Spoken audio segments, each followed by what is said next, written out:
So are you guys ready for this evening? So do you know who's gonna come up next? Do you know who's gonna come up?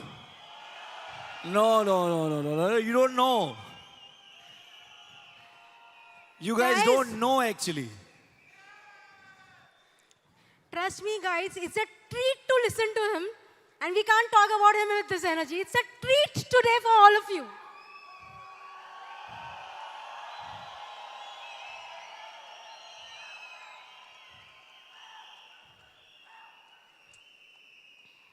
You know, he is somebody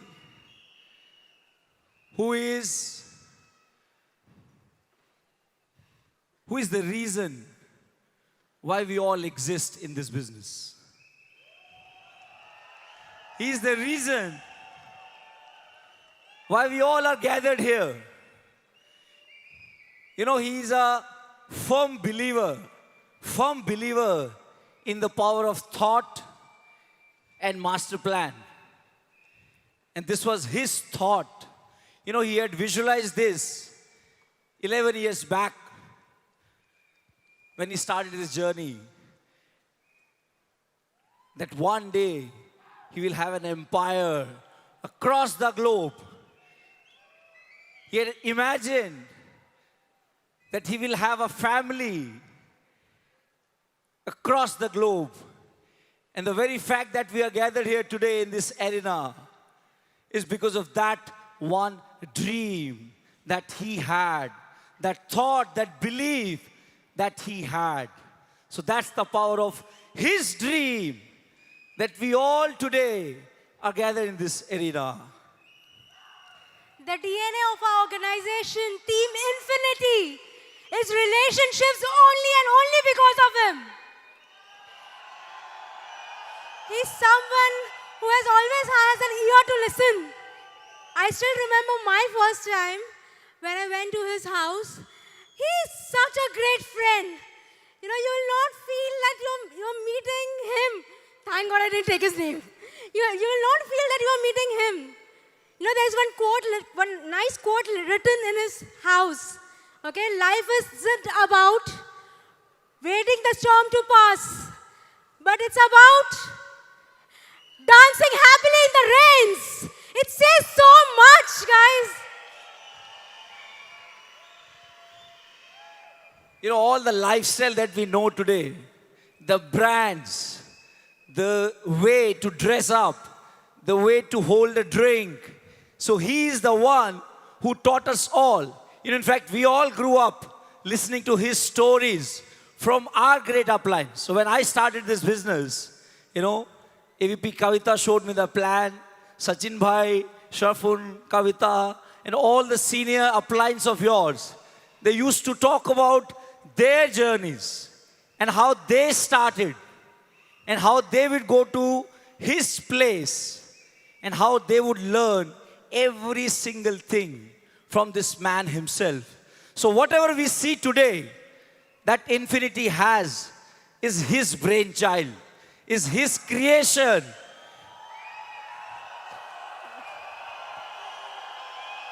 If it wasn't about this vision, trust me, we were not here. Trust me.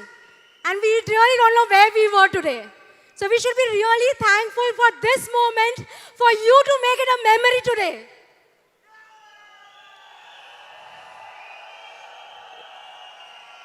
So if you want to see a networker, he is the example of true networker. Because whether it's a waiter or an MD of a company, he treats every single human being with the same respect, same dignity, and same sense of care and affection. And that's the man who we all belong to. That's our upline. That's our grand upline. So are you guys ready to receive our grand upline? Our 00001. I don't think so you're ready yet.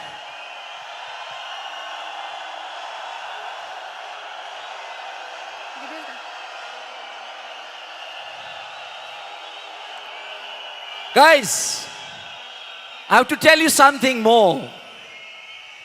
The very fact, so you all saw the relationship of upline and downline on this stage, right? How many of you were moved and touched by what you have been seeing for last 2 days? The love, the care, the relationships. He is the reason why we know the value of relationships today.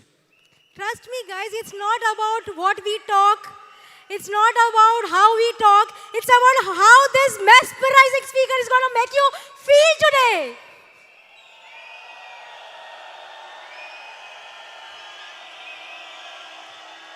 So, guys, are you ready?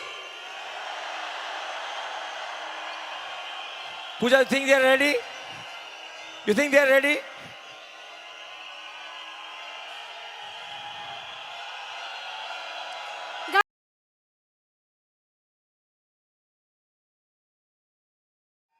So are you guys ready for this evening? So do you know who's gonna come up next? Do you know who's gonna come up? No, you don't know. You guys don't know actually. Trust me, guys, it's a treat to listen to him. And we can't talk about him with this energy. It's a treat today for all of you.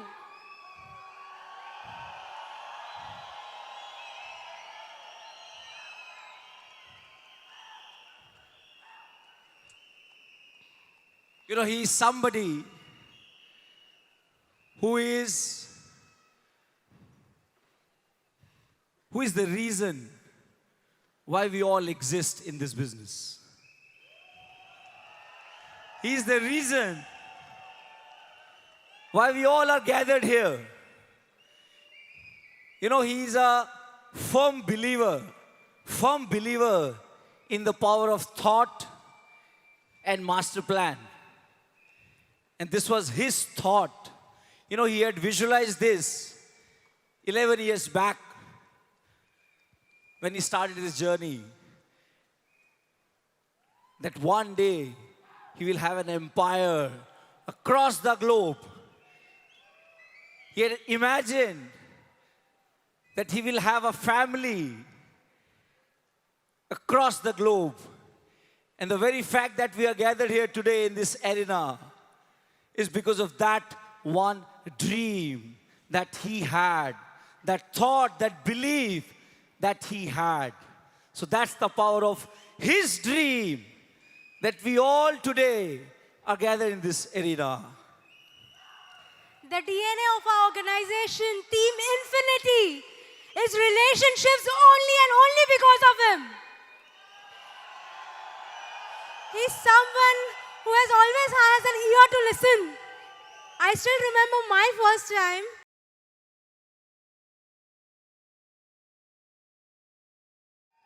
So are you guys ready for this evening? So do you know who's gonna come up next? Do you know who's gonna come up? No, you don't know. You guys don't know actually. Trust me, guys, it's a treat to listen to him. And we can't talk about him with this energy. It's a treat today for all of you.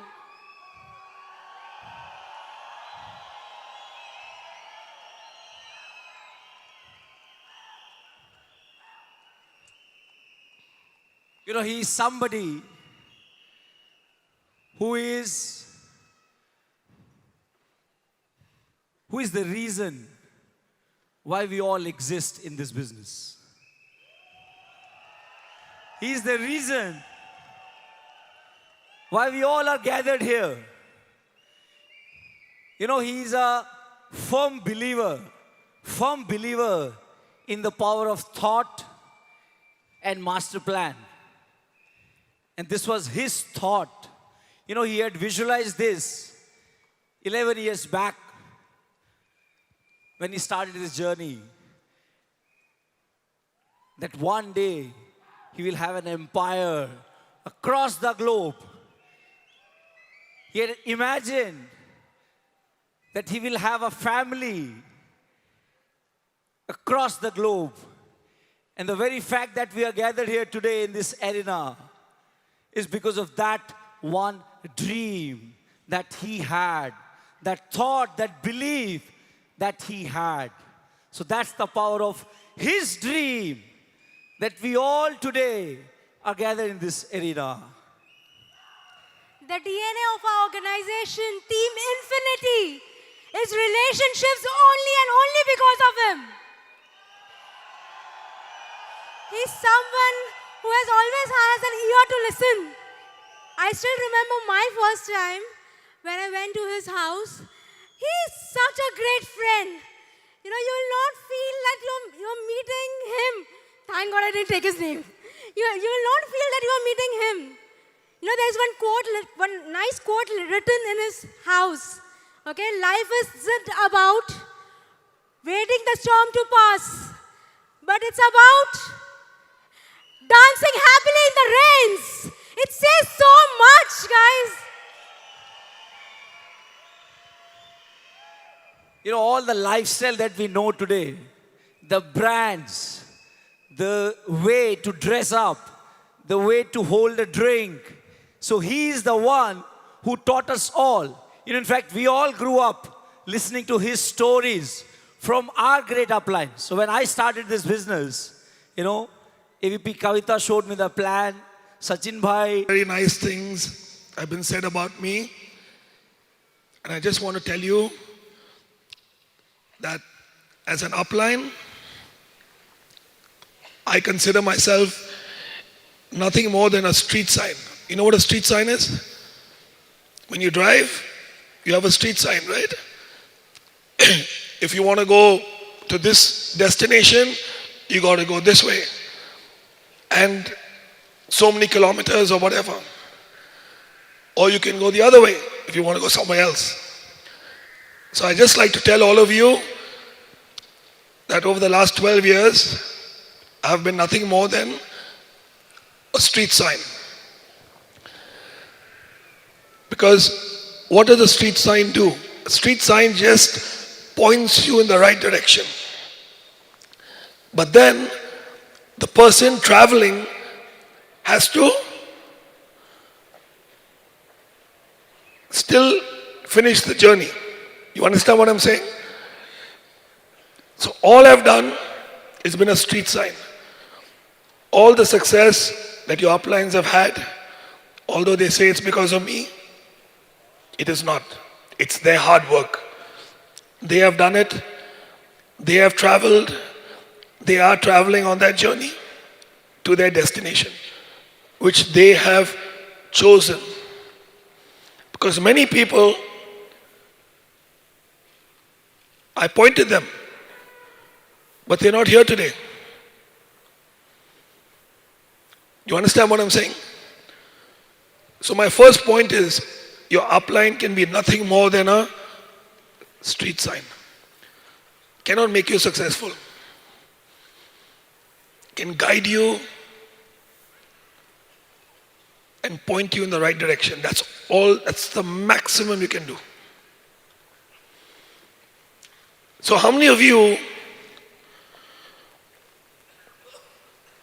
have come here to figure stuff out? Be honest. This is very common in the early days, you know. I was once a participant just like you. It was an event in Pune. I had signed up on the 9th of August 2005. I call it my second birthday. And then for the first few months, I was figuring things out. Do you understand? Will this work for me? Can it really happen? And the thing is that my upline and me signed up in the same week. So we were actually doing it together, there was no upline, downline relationship as such, if you understand what I'm saying. You know? And it was the 9th and 10th of December 2005 that I was privileged to attend a 2-day training with 200 people in a ballroom at the Meridian Hotel in Pune. Okay? And trust me, my upline forced me to come. I was planning on not going. How he tricked me was he told me, we're going in your car and you're driving us. So I couldn't get out of it then. And he's my best friend, so I picked him up. I think it was 5:45 in the morning. We drove to Pune, and 2 days with the Titans. The privilege of, listening to VP Arun George, VP Mahendra Kumar, VP Cherry and Matthew, AVP Balaji, and AVP Manoj. And during those 2 days is when I really decided that I'm going to do this. That's when I took my decision. So, the first thing, let's clarify. I'm going to speak very basic language today. I'm not going to give you some high funda stuff, okay? Is that a lot of you feel or think that you took your decision when you signed up. It's not the case.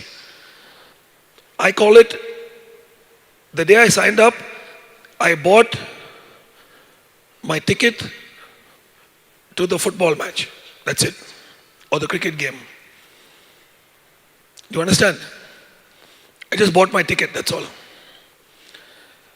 I took my decision on the 9th and 10th of December.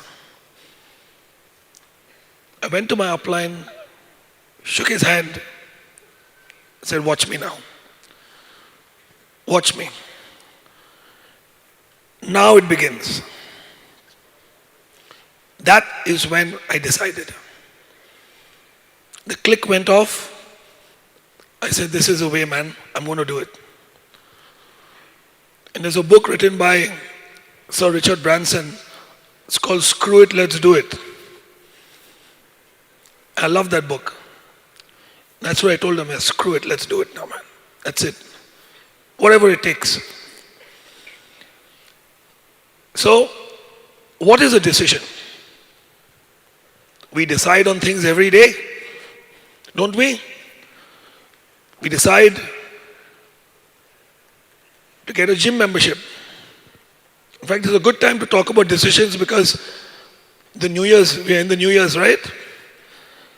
It's called the time of resolutions, right? We make a New Year's resolution every year, right? Oh, next year this year I'm going to do this, this and this. Most resolutions are broken in the first 1 week of the new year. True or not? So we are in that 1 week right now. Today is the 7th. The 1 week ends today. Over 95% of the world would have broken their own resolutions. So the first thing I want to share with you is that a decision has to be absolute. You understand? A decision cannot have these two words. It's called yeah, but. I decided, yeah, but this happened, yeah, but ye ho gaya, wo ho gaya. Yeah, but.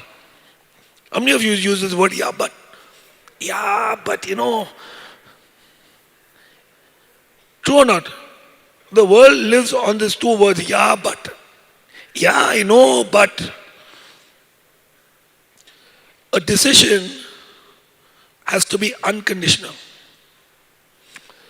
Because it's a promise to yourself. They say you can lie to the world, but you cannot lie to the man in the mirror. or you cannot lie to the person in the mirror. When you wake up every morning and you brush your teeth, you see yourself in the mirror, right? Can you lie to that person? Can you? You can't lie to that person. You can lie to anybody else, but not the person you see in the mirror who's looking right back at you. That person you cannot make a fool of. So a decision cannot be conditional. A decision has got no conditions.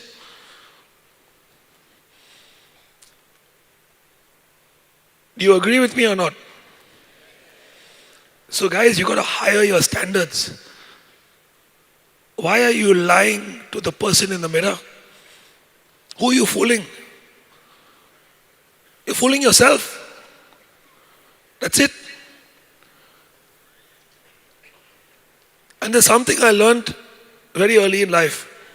Many moons ago, when I didn't have this, I call it the one pack now, Used to be a six pack at one time. But who needs six packs when you can have one pack? Right? I used to play badminton. Okay? Competitive badminton, state level. And I come from a middle class family. I've never starved or anything in my life, but my father was a flight steward with Air India, and my mom was a stewardess. Okay? And unfortunately, my father, when I was very young, he used to fall ill a lot. He had ill health. So he used to go through long periods of time where it's called, you have medical leave and then you have something called leave without pay. You understand? They don't sack you, but they don't pay you either till you can come back to work. So during this, challenging time, I picked up this game called badminton. And I turned out I was quite good at it. Okay? But I couldn't afford to be coached, if you know what I mean. Okay? And badminton is not a cheap sport.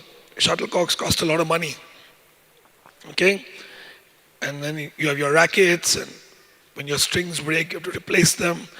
Let me put it this way, it's not cheap. Okay? Back then, a box of shuttlecocks would cost 200 to 300 rupees. I know right now it's not even money, but back then 300 rupees was a lot of money. And you use one shuttlecock in a game. If you play like 4 games in an evening, your half the box is over. And if you play a wrong shot, the shuttle may crush. Then you got to replace the shuttlecock again. Okay? So anyway, but fortunately, in the club that I used to play in, it's called the Bandra Gymkhana in Bandra. By the way, guys, I was born in Bombay, right? Yeah? No, I was born in Bandra. When people ask me where I'm from, I don't say I'm from Bombay, I'm from Bandra. Because Bandra is the only place you should live actually. All these places end with LI, Dombivli, Kandivli, those places are not Bombay. Those are not Bombay. Bandra, that's why the pin code is 50. It's right in the middle. It's in the middle of everything. You understand? Yeah, that's my Bandra joke, sorry. It's a bad joke, but I have to say it every time. So bear with me. So, Bandra Gym, on Sunday, there used to be like, how many? 3 to 4 ex-national champions who used to come and practice at Bandra Gym.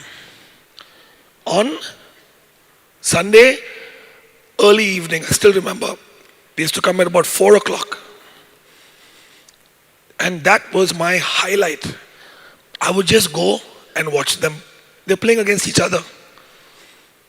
to watch them playing. And what a level of badminton they used to play. I used to be like, wow. You know? And I started to learn watching them. And then they were all nice people, very, very nice.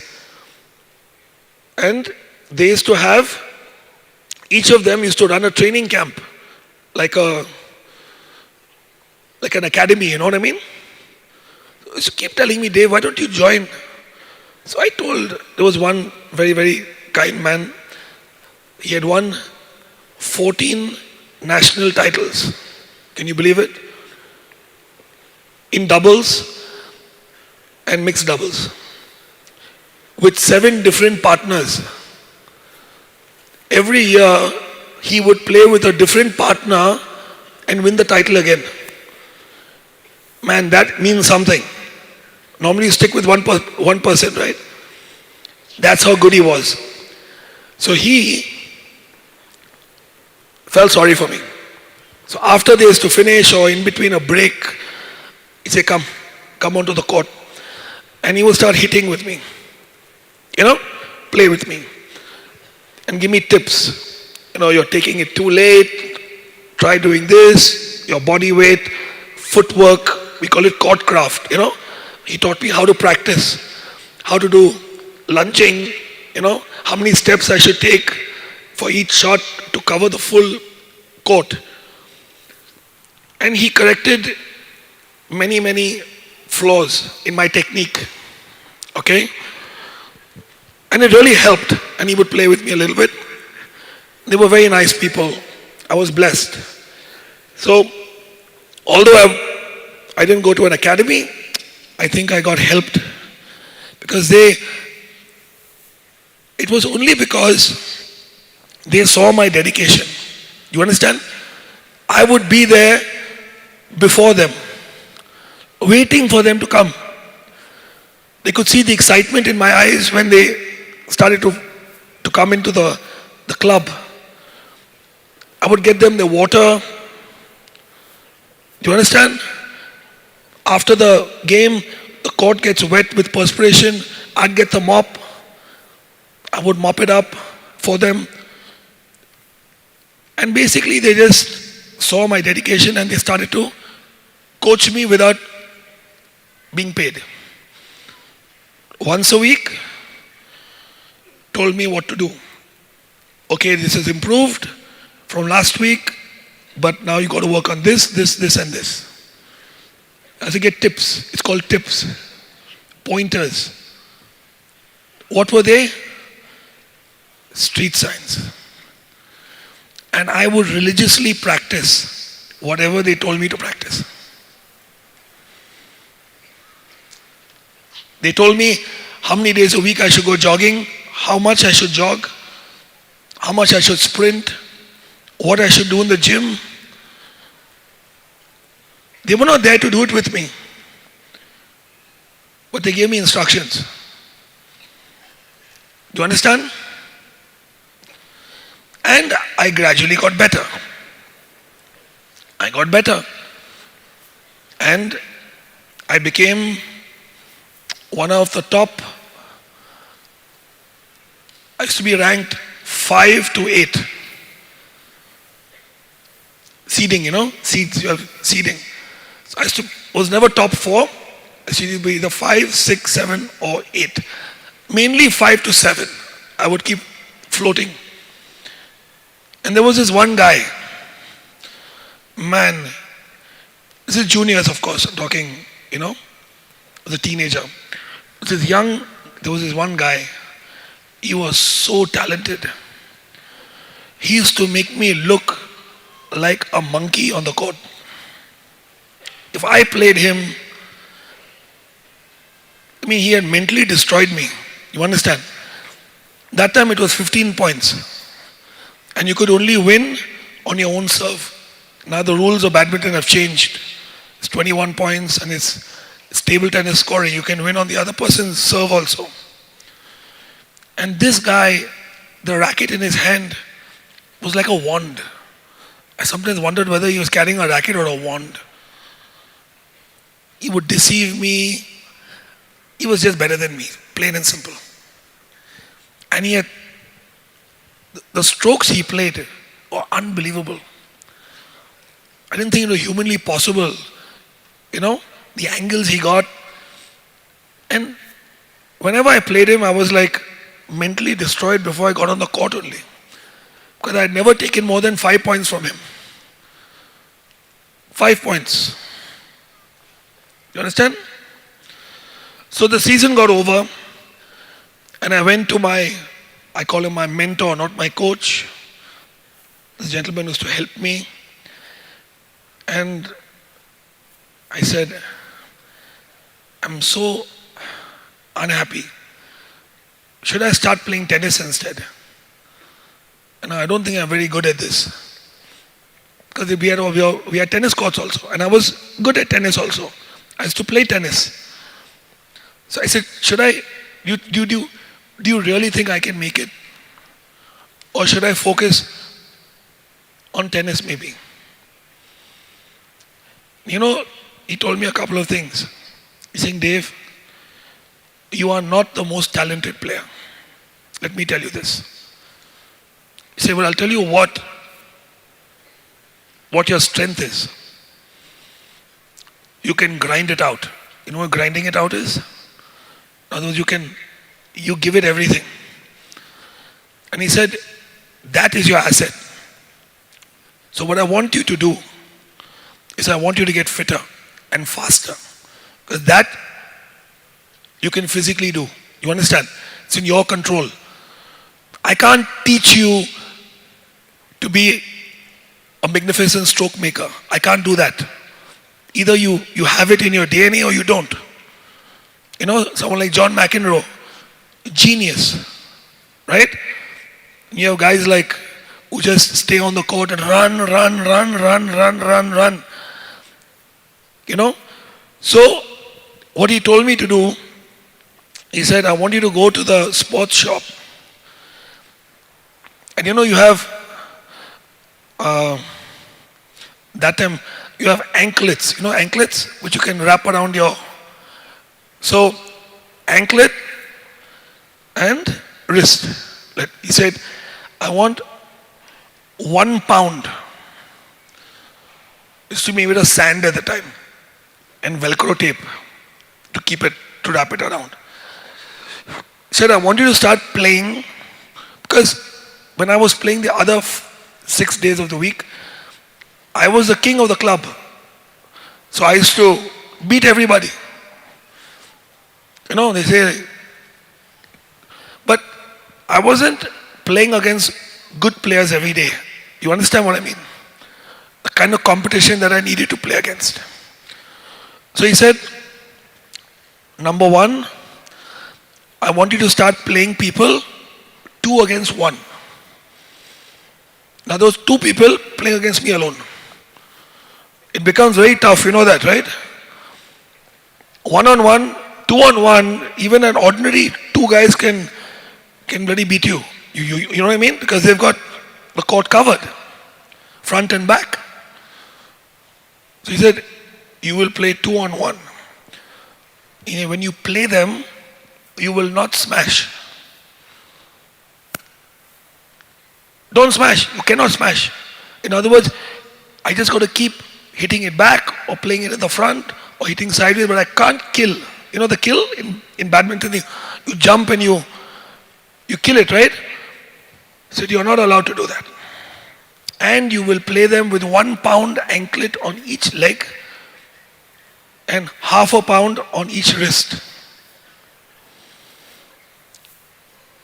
He gave me that the task.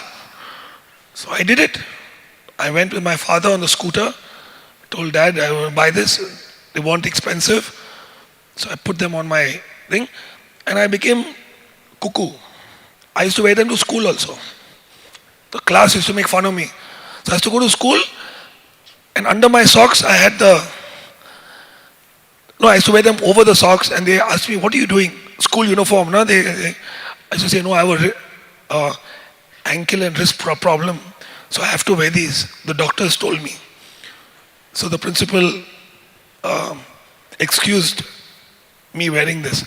So like a mad person, I used to walk around everywhere with my wrist thing, even outside the badminton court. And I followed his instructions. And then the next season came. Okay? The first tournament of the next season. Now it's always, the first tournament is always of a new season. It's always be in June. Badminton season would start in the rainy season. Indoor sport, right? So in June. And it was a state championship. We had 3 state selection tournaments. This was the first of the 3. Everyone's a bit nervous because everyone's been working on their game in the off season. Okay? So you don't know, and then we're all young. So some guys grown 2 inches, some guys not grown. You know, you shoot up, right, when you're a teenager. So it all makes a difference when you play the person. So I'm looking at the draw. I was seeded number 5, I remember. And I'm praying to God, please.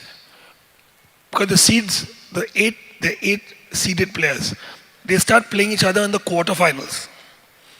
Correct? Quarterfinals is a round of 8. So we beat all the ordinary guys, and then from the quarterfinals it becomes tough. You play against another seeded player. Okay? And you're praying, I'm like, please, I hope I don't have to play this guy. I'm hoping he's not in my part of the draw.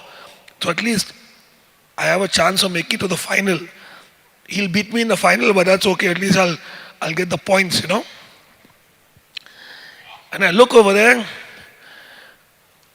and bloody hell, I'm playing him in the quarterfinals. Oh shit. Oh God. Anyway, of course, when I'm playing the tournament, I'm not wearing my anklets, of course. Yeah.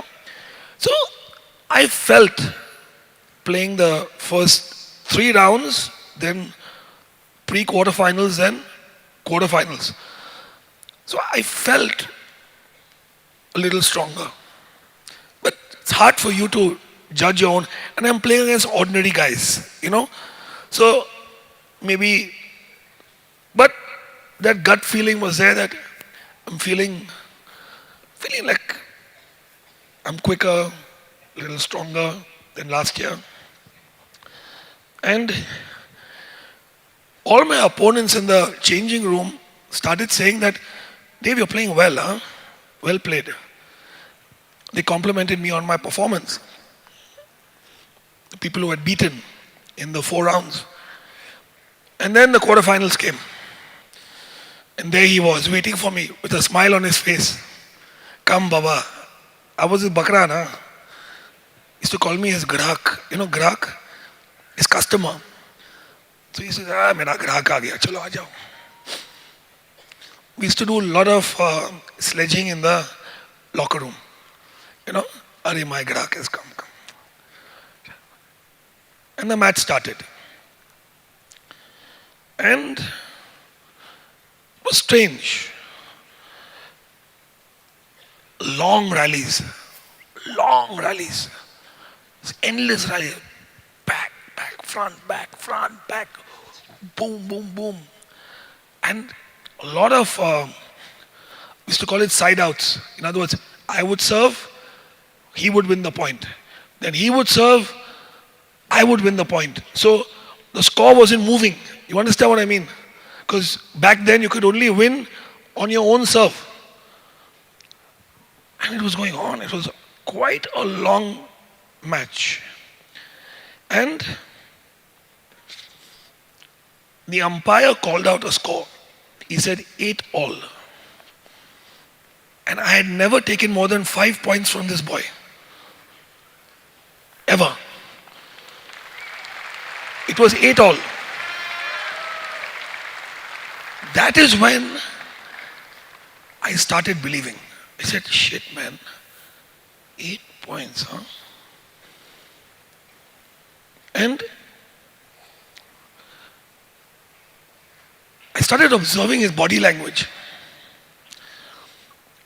See the shots that he would make that would land 2 inches beyond my reach, and he would win a point. Now I was returning, and he had to play 1 more shot, 2 more shots to win the same point. Are you understanding me? Still playing the same strokes, still playing well. So I could sense the frustration building in him. He's looking at me like, how dare you take that shot? That's supposed to be my point. In his brain, you know what I mean? I could sense that coming from him.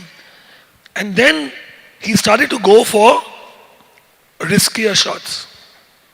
Now he's going for the line. Instead of going for 2 inches inside the line, he's now going for perfection. And he started making mistakes. Because sometimes he's hitting it just outside. I'm getting the point. Do you understand? So I was pushing him outside his comfort zone. Physically, and most importantly, mentally. You won't believe it. I won that first game.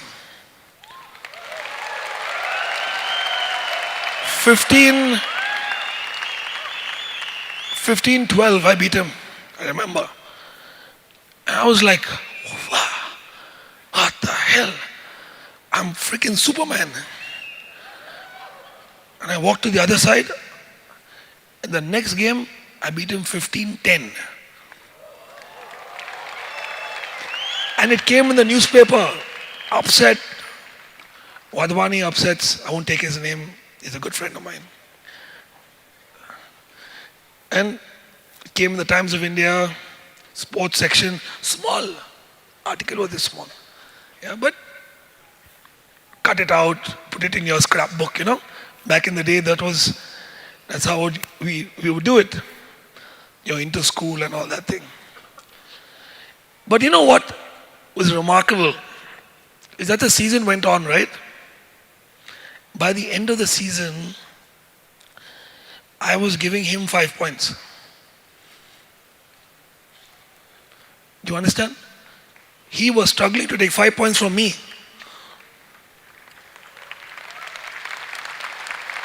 He became my grahak. And he was so disheartened. He was so disheartened that 2 years later, he quit playing badminton. He couldn't be second best. He couldn't handle it. His ego couldn't handle it. So what's the lesson? He was a better player than me. He was a better player than me. He didn't put in the hard work. God gave him too much of talent.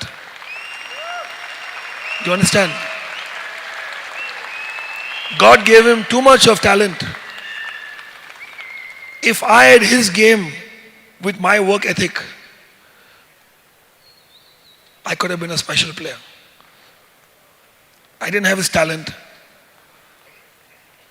But I'm going to share the lesson, which is what my mentor told me. He said, Dave, remember one thing in life. Success is a decision. Success is not luck. You can't get lucky and become successful. And he quoted one thing from a famous boxer, Joe Frazier, who fought Muhammad Ali 3 times. You know, a great boxer, great human being. They used to call him Smoking Joe Frazier. He was world champion, heavyweight. He beat Ali 1 fight. The first fight he actually beat Muhammad Ali. I mean, the two of them used to box. It wasn't a boxing match. It was a bloody war. Literally war. That's how intense their rivalry was. Although they were good friends as well, But man, when they got in the ring, it was war. And I should call him my coach, told me one thing. George Foreman once said, not George Foreman, Joe Fraser, sorry. Joe Fraser once said, he said, you know what? You can plan a fight. You can have a life plan. But when you get in the ring, you don't know how it's going to go. And it boils down to how you react and your reflexes. And he said, if you cheated on your preparation in the dark of the morning, why dark of the morning? It means you've woken up before the sun has come up. You've cheated on your preparation. He was talking about physical preparation, starting to train. He said, if you've cheated on your preparation in the dark of the morning, well, let me tell you now, you will be found out under the bright lights. You understand?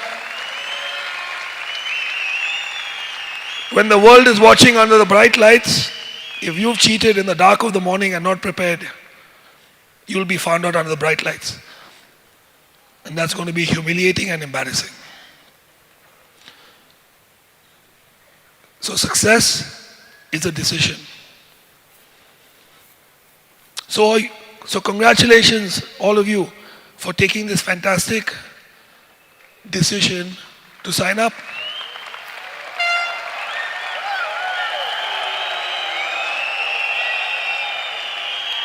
But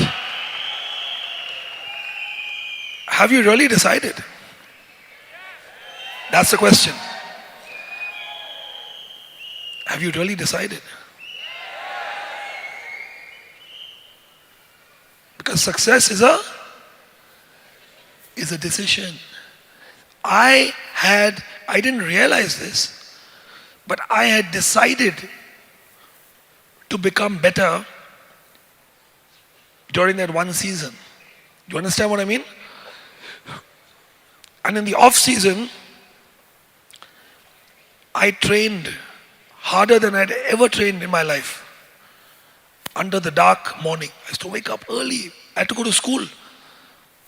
So before catching the school bus, I used to get my jogging, sprinting all done, come back, shower, and then go to school. So I call it the 3 Ds, guys. The decision. And then everyone wants something called delight.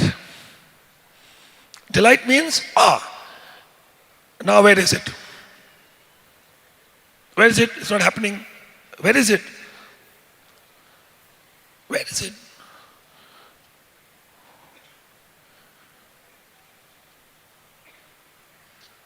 You can't cheat on the second D. It's called discipline. Decision, discipline, then you get delight. Do you understand what I'm saying? Decision, discipline. Have the discipline. Every single morning, after school, finish my homework, go back, practice with my anklets on. Because if I cheated on it, who am I cheating on? I'm cheating on myself. True or not? I knew it had to be done. I was told what I need to do. You can call my coach. He was my upline. He used to meet me once a week and tell me, do this, do this, do this, and do this. He wasn't there to make me do it. He was a professional badminton player. He used to practice and coach other people where he got paid. But he would give me 15 minutes, 20 minutes, half an hour, once a week on a Sunday. And I followed what he said 100% because I knew this guy was a legend. I'd be stupid if I did not listen to what he told me to do.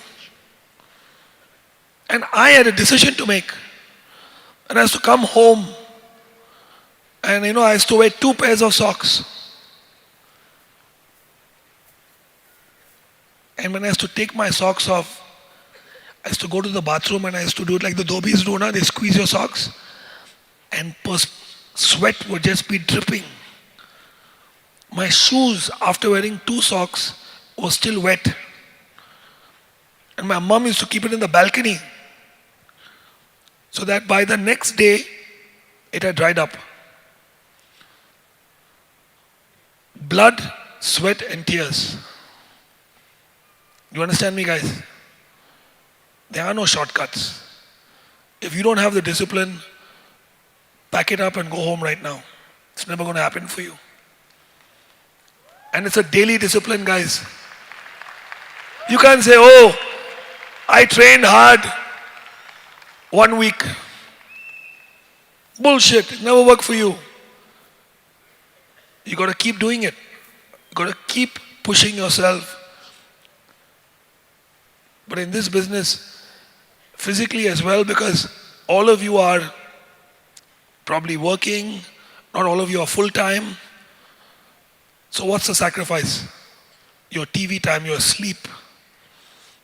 After you come back from work, you think I don't know how it feels? You think I was just born on the stage, is it? I was sitting in the chair like you guys.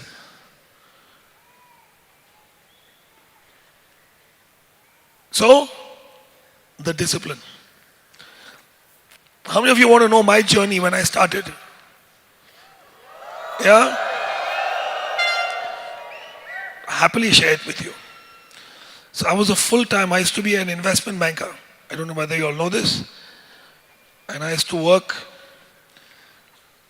14 to 16 hours a day. Okay? And it was well paid by international standards, not Indian standards. Okay, I won't go into the money part, but I was well okay. And in 2003, I was unfortunately diagnosed with lymph cancer. Okay? And I did my treatment and I recovered. But the illness changed me. It made me understand the value of something that I had not truly grasped. And that was, what about time? I'm so busy chasing money all my life, I realized that my quality of my doctor told me. She was my college sweetheart.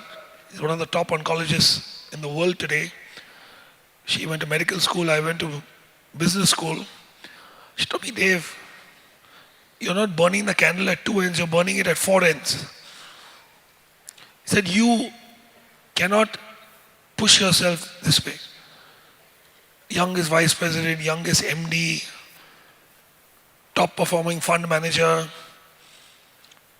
Fantastic. Would you want to die?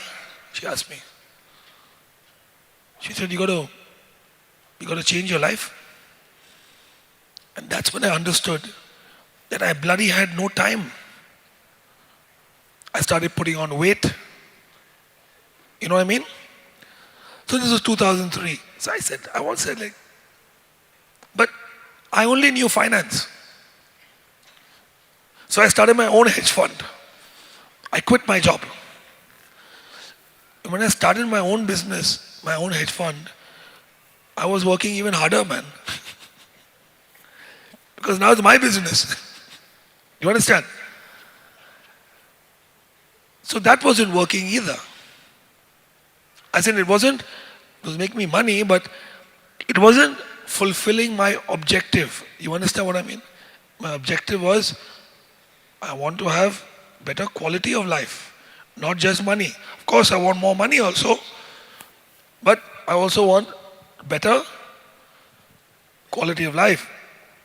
And then 2005, somebody drew a circle and said, this is you, this is your left, this is your right. And if you carry on doing it like this, you can live happily ever after. Like the fairy tale, no? Once upon a time, in a land far, far away, there lived a princess.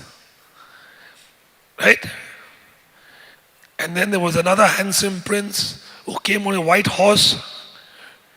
They both sat on the horse, maxed out, and lived happily ever after. Sound familiar? So that was the plan I was shown. Come on my horse, we'll ride together into the sunset, and we'll have time, money, freedom, everything. That's what got me, that. I swear. I said, shit, man. So you know why I signed up? Of course, I love my friend. But you know the real reason why I signed up? Nobody wants to know. Listen to these 3 words very carefully. Just in case. You know what this means? Just in case this thing is true, I don't want him getting rich without me. I'm doing it. Chalo. How many of you signed up just in case? Come on, be honest. How many of you in the crowd signed up in this business just in case? Just in case, boss. So it's okay. It's good to sign up just in case. It works. So I signed up just in case. But then I was a very bad downline. I wasn't reading the books. I wasn't watching I'm like, boss, I went to an Ivy League school. I used to manage my upline's money for him. He said, now you're going to teach me how to make money, is it? Come on, man. I'd always been smarter than him. The guy was a total duffer in school. But he failed 1 year also. Okay? We call it, he took rest for 1 year. So I was the one who used to, come on, man. But then, 9th and 10th of December, I actually emptied my cup. I started reading, watching, and I got so much knowledge, and those books and those DVDs changed the way I think about the business. You understand? And if you guys have been doing that, that's like, I tell people I have people who don't listen. I got no time to read, but show the plan for me now.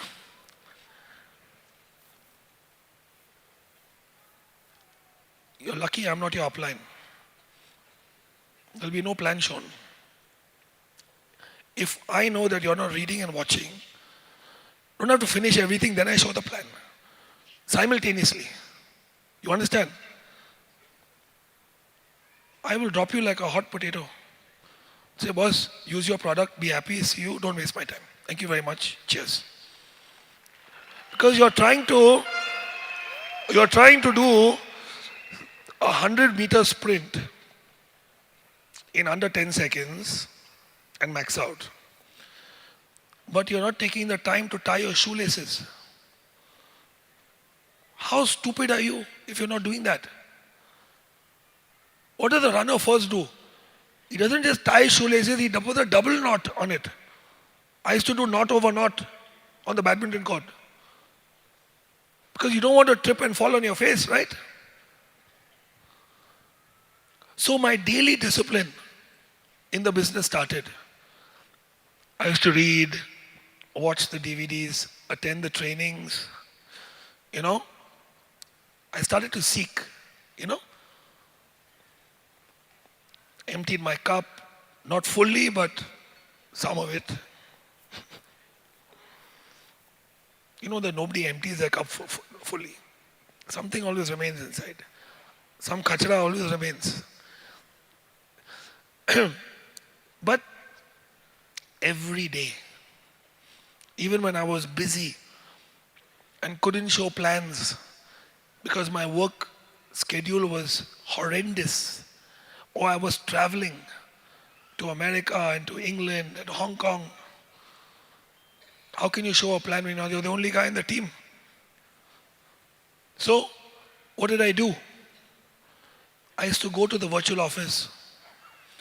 I would learn 2-3 things about the VO every day.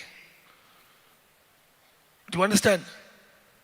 How do I fill out a CRF form in case there's a problem? Yes? I would learn about the products. Every day I would dedicate an hour, even if I was not physically doing the business. I was learning about the products, the policies and procedures. I went through the comp plan in detail. You know, the financial plan that we show, we cannot explain the whole comp plan. The person will lose their mind, man. So, started learning. And my product knowledge went up.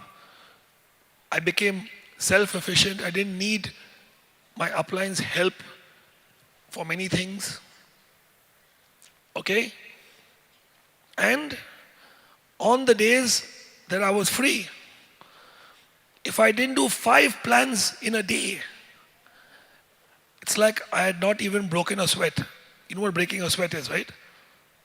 They say he won the match without breaking a sweat. It means no effort. It happened easily. So 5 plans.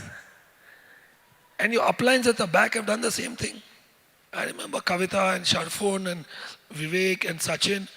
They would come to my house late in the night. Gautam, all these boys, yeah, would come to my house late at night. 7 plans, 8 plans, 10 plans, till bloody midnight, going at it. And they say, okay, this is my new downline. It's come for a drink. Now you have to switch them on, okay? So I was, my job became that then. But I did plan after plan, after plan, after plan, after plan. Now, how many of you consider yourselves amateurs in the business? You know, amateur, right? You have amateur and professional. So how many of you are amateurs?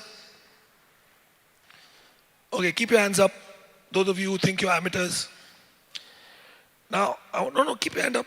Keep. I'll ask you one question.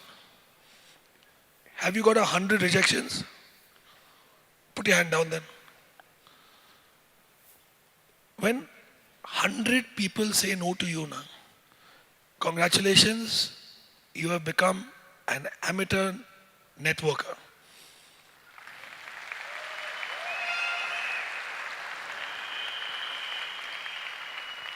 So,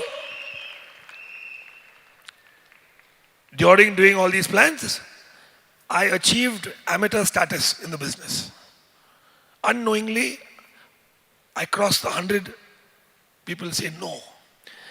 But let me explain to you what's going to happen. How many of you have a name list? Name list? Hot, warm, cold, right? If your uplines have done their job, that's what you should be doing, right?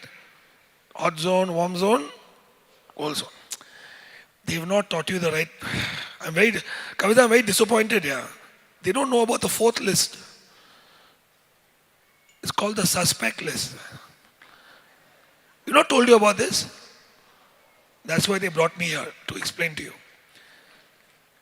There's a 4th list. That list is the most important list. Suspect. Suspect was once a prospect who now is suspicious about the business. You understand? Now the thing about the suspect list is that they are also in the business actually. But their job is to phone up all the common friends and tell them, mat karo, first jayega. They're going to call you up. They're going to talk to you about something. Whatever you do, don't do it. Don't do it. And they also have meetings where they sit and they will stab you in the back. Kutta, sala, what do you think he is? But the thing about the suspect list is that you know why they are suspects. They even don't know why. But I'll tell you the real reason why.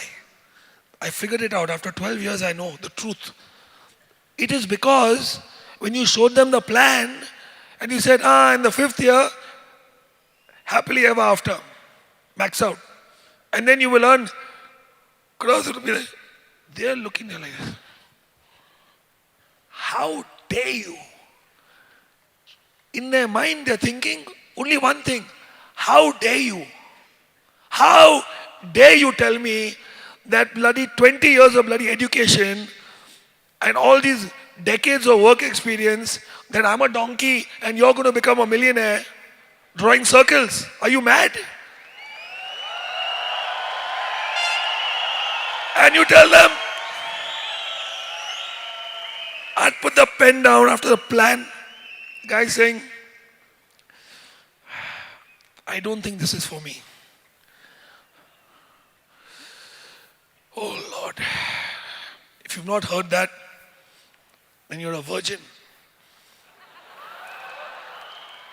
You're a virgin in the business. Please lose your virginity very quickly and get on with it. Okay? And you know what I would tell them? I would tell them, you know what? I used to be excited all the time while doing the plan. Because actually, when I was doing the plan for them, I call it a plan. You may call it a financial plan or a presentation, whatever you call it. You know why I call it a plan? I say, show the plan, not show the presentation. Show the plan because that's my plan for myself. That's my plan. That's my life on that paper. Do you understand me? That's my life. I'm showing you the next 5 years of my life. It's my plan. And all of you have seen the lazy man's guide or the donkey's guide to financial freedom, the 5 years we do, right? Yes or no, please? I'm getting scared over here. Okay, good. So the first year, if everything goes very wrong, 20, right? We draw that 20. 20 ho gaya, 20. So after like 3 months, I had crossed 20. So I would tell them, you know what? I'm only so many months in the business and I'm already on my way from year 1 to year 2. The guy's looking at me, this guy's gone freaking mad. I said, see, I'm already ahead, man. I'm going to do it faster than 5 years. Then I crossed 200. That day I took all my friends out for a drink. I said, man, I'm already crossed my year 2 target onto year 3. And they all look at me, man. They were like, this guy's. Then they started to say, Dave, I think you can do this, huh? I think you're going to do it. Many of them had signed up, but were sleeping. Many of them had just said no to me only. But let me get back to the suspect list. You don't realize this, but it is the most important list. Actually, it's as important as your prospect list. So, you will find after some time that your suspect list will be longer than your prospect list. It's a very good sign. Clap for yourselves. Very good sign. That means you're on the path. You're on the path. Now, you will have suspects. But then from that suspect list, this is a very elite status. Okay? There'll be a few of these guys who will turn out to be ripe assholes. They will make it their life's ambition to destroy your name, your reputation. Understand? They will take, they say in English, they will take shit to another level. Do you understand what I mean? Now these guys are your diamonds. You don't realize it, you hate them. They are your diamonds, man.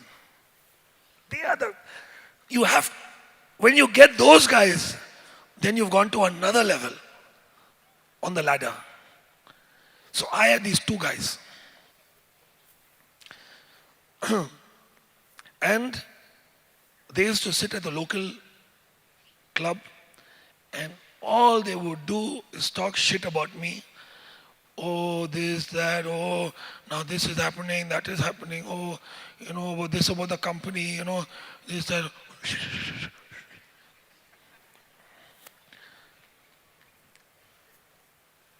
It became so bad. Okay. So, they basically, this is the club I grew up in. Huh? That's the club I used to go practice my badminton and all. So this club, there was this one guy from the group. We are all old friends, man. It's not like I know these guys. I've known them for like years and years. He came to me one day and he's saying, Dave, these guys talk a lot of shit and all, but show me your business. I want to see. So I was like very happy. And he's a well-liked person. Everyone liked him. Even I liked him. So I showed him. He looked at me, he said, this is fantastic, yeah. And he signed up on the spot. He called the bank, credit card, on the spot. Triple header he bought. Back in the day, that time, you didn't have your 7 header, only maximum was triple header. So triple header bought. So I'm kush. Then I went to Hong Kong, I came back. And I told him, okay man, nameless, come on. Let's get started, start showing the plans. And this guy, he couldn't get anyone to the table here. So I'm like, why? One day I sat with him, I said, what's the problem? I don't understand. I mean, you're the kind of guy who would pick up the phone and even I would come to the table. People trust you, like you. They don't like me, but you're different. You know what he told me? That these two assholes at the club had told everybody that don't even go and meet Dave. Because he'll put a spell on you and before you know it, your credit card would have come out and then it will be too late. So like black magic, Jadoo to na. Can you believe it? This poor chap is trying to call people and they say, no, we don't even want to. I told him to tell them, don't bring your credit card with you. Leave it at home, just come. And I'll pay for the bloody coffee. What's your problem, man? So this is the level of destruction that these two assholes have done to me. You must find these guys. Find them, very important. Because any time when I was down and I felt like quitting or I had doubt, I would pull out that list and look and say, can you imagine how happy these two guys will be? No, screw it, carry on. Carry on. Carry on. And you will come to this. It's called the hump, the bump in the road, speed breaker, whatever. Or in India, it's not speed breaker. It's the, what, khadda, suspension breaker, I call it. Yeah? You will. So, I carried on. And then, plan after plan after plan. Then I became professional in the business. You know what professional is? What's professional? Amateur is 100. Professional is 1,000, ladies and gentlemen. I turned pro, as they say. I turned professional. But in the bargain, I also managed to max out. I also managed to max out in the bargain. And I started building the UK market. United Kingdom. Yeah? And my first sign up, a very good friend of mine, VC Keith Pereira, he also just came in blind out of pure faith and trust. So Keith and Tally are the two who built the UK. And it was Keith's son's birthday, little Sammy. And I went and to buy him a gift before I left for India. But I had, before leaving for England, gone to the Mercedes showroom and booked my E-Class Mercedes, which was going to be ready when I arrived back from England. I had planned it like that. So the registration and all. And I got a special number plate at that time. I'm sure all the people, all your uplines remember that. That was their first nice car that they sat in and drove. It was number 5555. So Shah Rukh Khan had got 555. I got 5555. 5 over, just in case. 20 is better than 15, now 5555. So the dealership had done all this and prepared everything. So while buying the gift,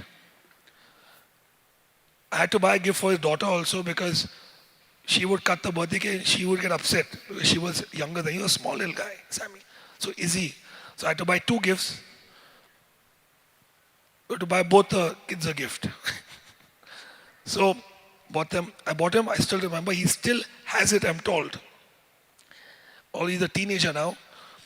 It was a lovely monkey.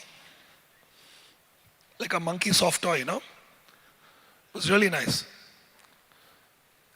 And when I gave it to him, I said, Sammy, this is a monkey to remind you of your father because your father is a monkey. So, it's, when daddy's not home, you can hug the monkey instead.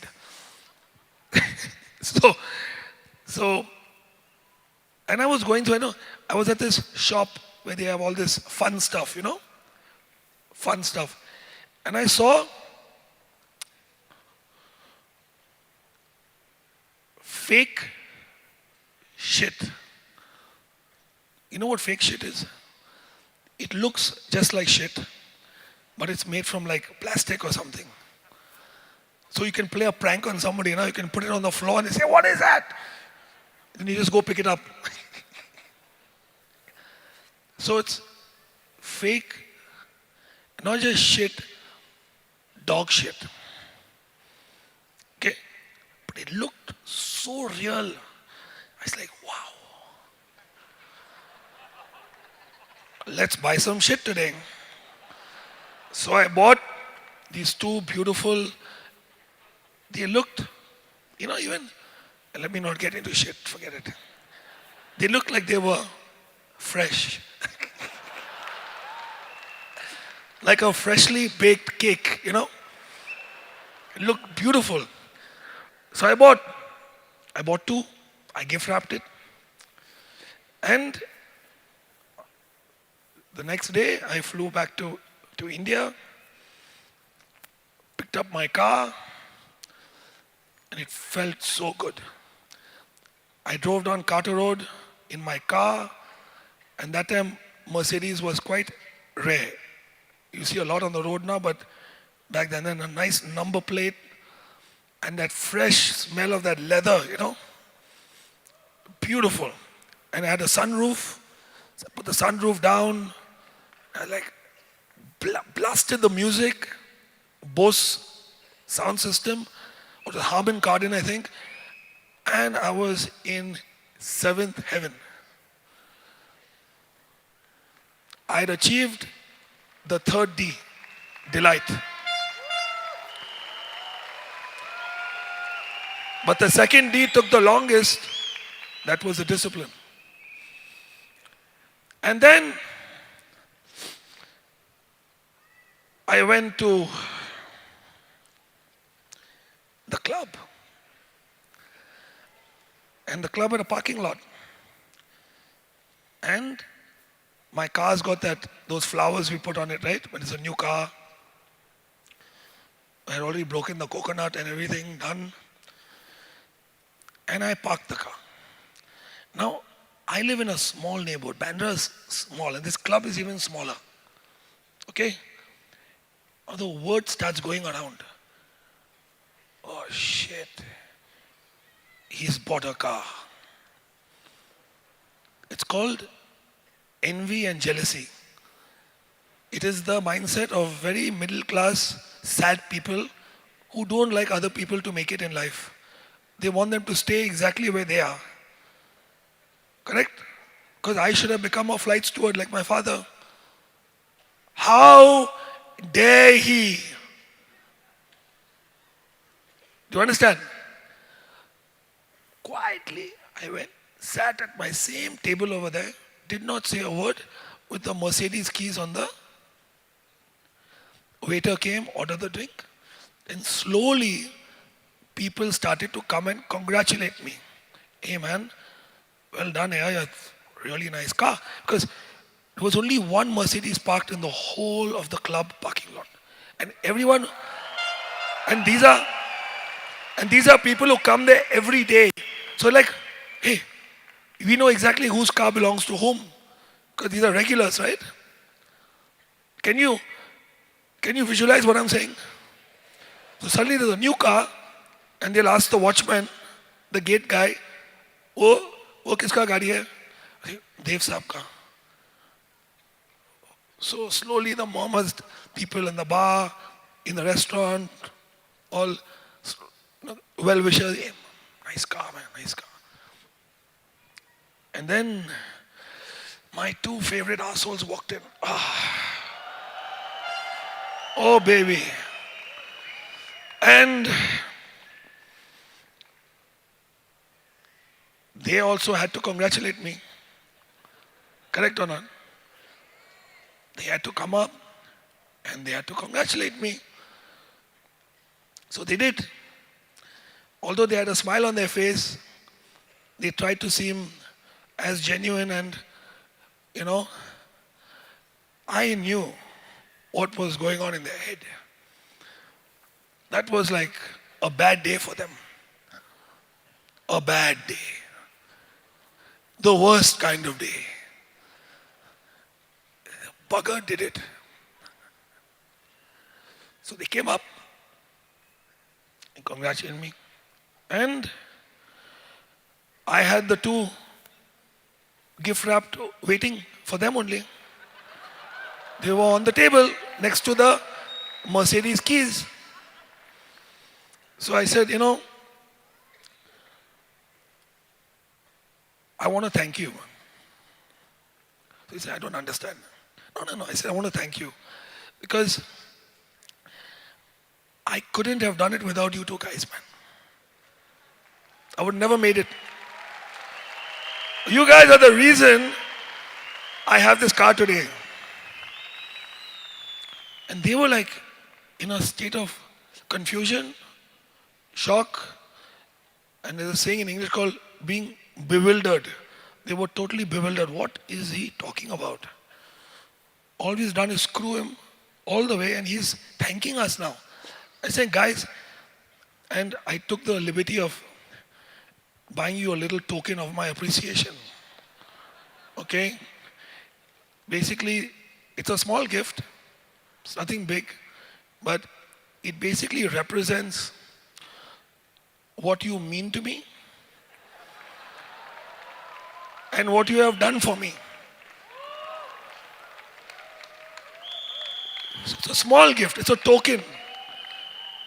Basically, what you mean to me and what you have done for me. And then they opened it. Yeah, baby! That's when that gave me more pleasure than driving the Mercedes.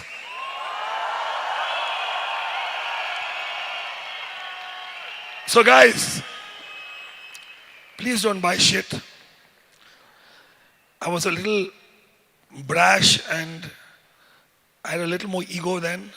I have now mellowed down, and I'm affectionately called grandpa now by my downlines. They say you become soft and all this. Earlier on I was a freaking tiger. You understand? I would get angry and all. Now I don't get angry that much, you know. I say chodo yaar, forgive and forget. But like Addy said, there's only one thing that really matters. And I shared it with him on the ship. And recently I fell ill again. By God's grace I recovered. And my doctor told me this in New York. She said, Dave, on my bad days when I was going through my my treatment, I used to fall very ill and feel horrible. She just told me one thing. She said, if you can take it, you can make it.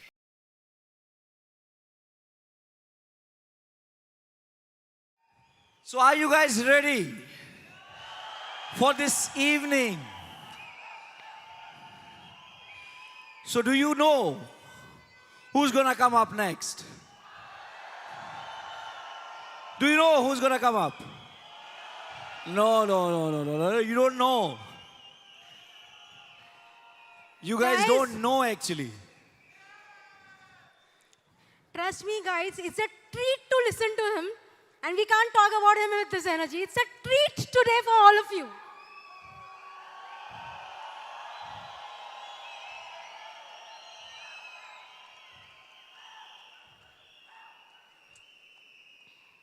You know, he's somebody